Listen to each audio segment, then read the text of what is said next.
12:00 na ng gabi, halos walang tao sa kalsada. Dumaan ang isang lumang jeep sa madilim na eskinita. Isang batang babae ang sumakay, nakayuko, mahigpit ang hawak sa lumang manika. Tahimik at malamig ang hangin, tila kakaiba ang bigat ng presensya sa loob ng sasakyan. Habang tumatakbo ang jeep, napansin ng driver na unti-unting lumalabo ang salamin sa likod, parang may lumalapit na anino. Biglang nawala ang batang sumakay. Kinabahan ang driver, pinara ang jeep, at nilingon ang upuan. Walang tao, pero basa ng tubig ang kinauupuan nito, parang may luha o ulan na dumapo. Sa labas, narinig niyang may kumakanta ng lalabay, boses ng bata, mahina pero malinaw.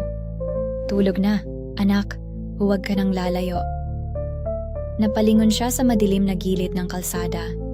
Sa liwanag ng poste, nakita niyang may kamay ng bata na dahan-dahang sumasayaw sa hangin, tila nag-aanyaya.